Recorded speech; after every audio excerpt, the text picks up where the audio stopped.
Hey everybody, welcome to episode 2 of Pocket Adventures Super Mario Bros. Deluxe Edition. Last episode, we unboxed the game, took a look at the previous owner and their progress, tried to find out how to delete data, did not, or at least, all data like boo and whatever. But we just deleted files, started fresh, got a hilarious game over, and we are back at it here in World 3. And you know what? We're going to continue the game as Luigi. Which is something I'm shocked I didn't do from the start. That was tight. That was tight.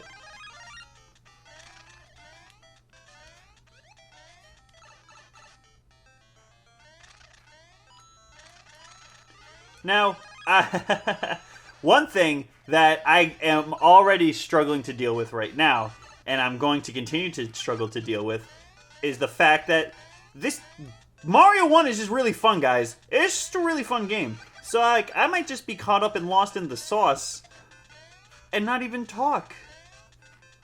That was sick. Squirt. That was cool. So, I hope that doesn't happen continuously. No, I missed a coin!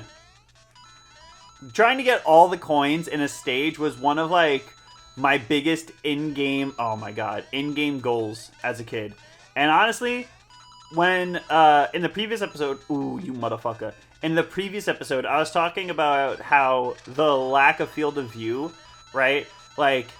Yes, it makes the game, I don't want to say needlessly now, especially when I tried to avoid that term last time. Oh, man.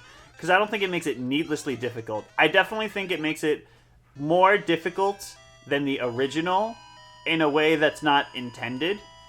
But in return, I do think you get a bigger scope of a game.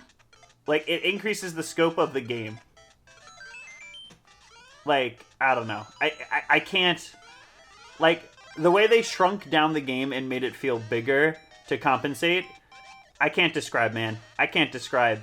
It's just really good. Nintendo always kills it when it comes to Mario games. They just do. They're just goated with the sauce.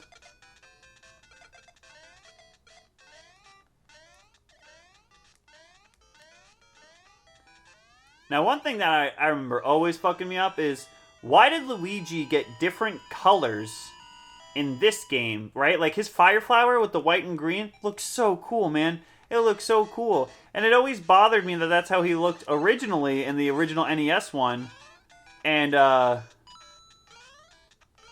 his Fire Flower sprite was just a copy of Mario's. I hated that.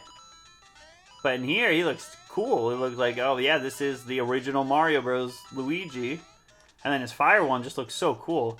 It kind of makes Mario's look lame in comparison. You guys hear that? Wash is meowing. Oh, Wash! No! Hey! Bad. Smack your butt. Asshole just fucking knocking on the desk. I'm sorry you guys saw that camera shake. He has an automatic feeder that's going to go off any moment now.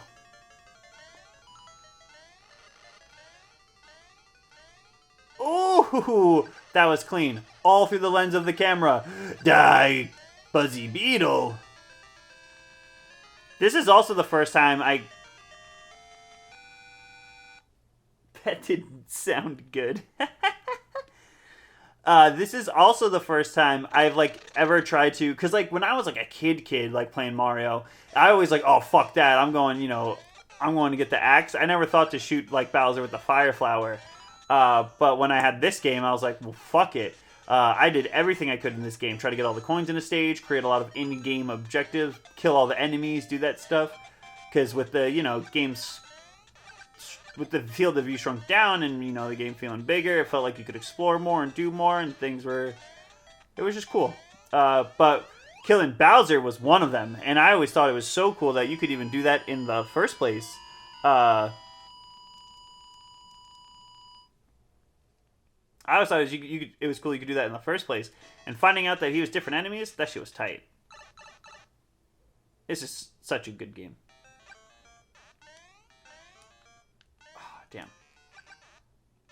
Damn. I'm still mostly playing through like the camera. Oh wait, no warpsies. No warpsies. I'm gonna die. Oh yeah, I felt my loss of momentum in that one.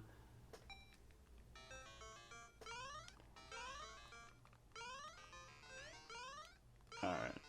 What? Oh my gosh. Okay. Come on, Luigi. Now, in other Mario games, Luigi does have different properties, like higher jump and less friction and things like that. But in this one, he doesn't. Even in like the lost levels, I don't think switching to Luigi does anything. It's not my intention in this version, because this was also the first time I've ever beaten lost levels.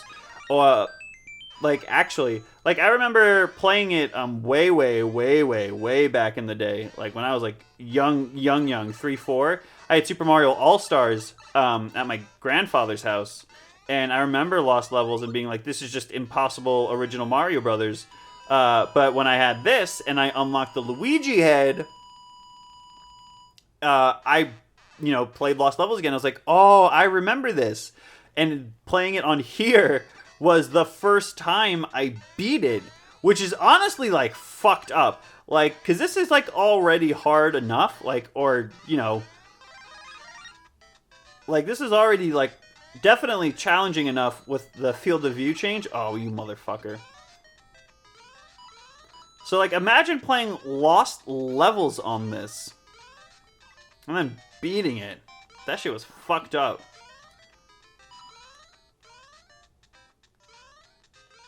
Nice. But we're not doing that this time. That's not in the plans this time. My plans with this is to beat the main game, which we're flying through, by the way. We are flying through it. Zoe, what are you going to do when the feeder goes off? The feeder's going to go off so soon.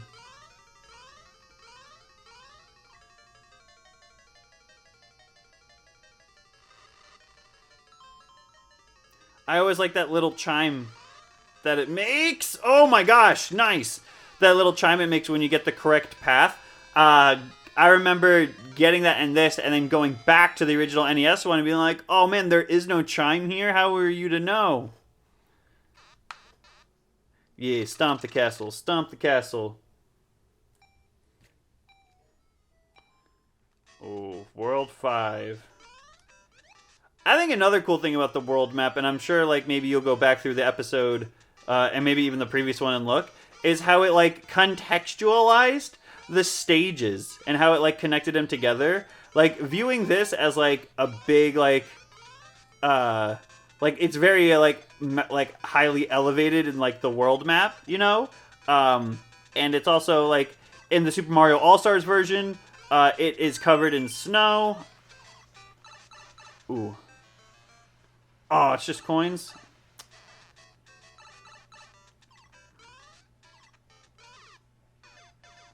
If that was the original Mario Brothers, I would have jumped off their head. I'm just saying. Oh wait, this is the original Mario Brothers. Son of a bitch.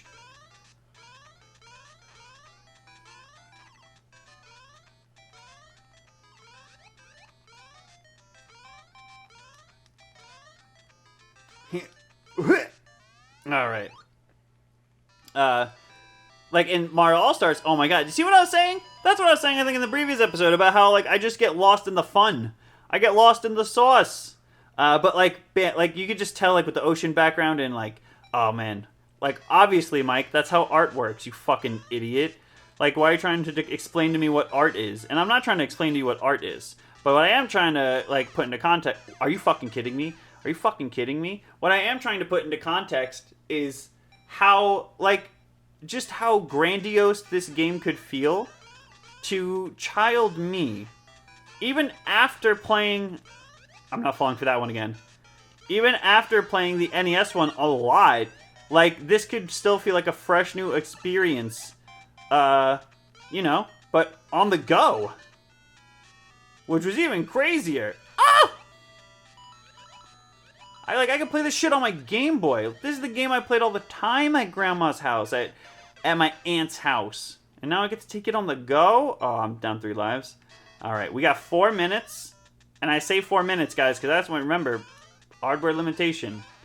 That's when the camera will stop recording, and getting these game overs doesn't help 3 minutes, really. We got not even 2 minutes and 40 seconds. I know you're looking at the end of the video like, oh fuck, does he make it? Does he make it through World 5? How could he? He's only on 5-2. He's being a little baby bitch. He's not making any motion. And to that I say, bitch, I'm scared. I can't see. I don't even know where the fuck I'm jumping. I call bullshit.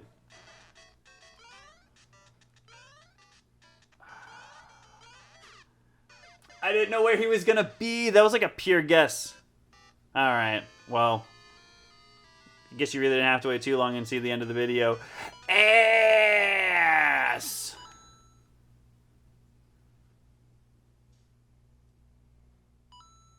Yeah, I beat Mario! Yeah! Alright, we will continue. But we're gonna continue next time on Dragon Ball Z. Nah, I'm just kidding. It's gonna be another episode of Pocket Adventures Super Mario Bros. Deluxe Edition. Thank you guys so much for watching. I love this game. I'm having so much fun. I can't wait. I can't believe, like, I'm playing it, like, again. And I know that's, like, very silly to say, because it's the year 2023. And I very easily could have just, you know, used the flash cart and been like, oh man, it's ROM time, and played on, you know, this, and it basically, I don't know. I can't describe it. I really can't. There's something about this, right? Like going through here and going like, boo, boo, boo, boo, boo, boo, boo. Ooh, that looks kind of good though, right? Like this, like playing it like this, like I don't know, like it's almost like playing it on like if they release this on Game Boy Online, like that's cool, but it really doesn't compare to this. And if I really gave a shit, I would have grabbed a Game Boy from the top shelf, like at a Game Boy Color, but then you guys couldn't see. And I remember playing most of it on a Game Boy Advance anyway, doing the widescreen, because I always thought that it helped. I remember going back and forth between my Game Boy Color and Game Boy Advance and being like, oh no, the Game Boy Advance with doing it the wide mode, that's the way to do it. That looks good. I like that. And I actually do agree with the original, like with this game. Like look at that. That looks like squashed up, but that looks normal. That looks pretty good. Alright, anyway, thanks for hearing me ramble. I hope you like this series. It's a lot of fun to make. And I have a lot more handheld games that I'd like to go through and, you know, share with you guys. Because the Game Boy was a big part of my childhood. And these Pocket Adventures is a great way to go through it again. I really, really like it. Thanks for watching. Subscribe if you like it. Watch my 2D Mario tier lists if you want to hear a little bit more about Mario Brothers. And maybe watch the Final Fantasy videos again if you can't wait for more Mario after you watch this one. Okay, I love you guys. Thank you. Bye-bye.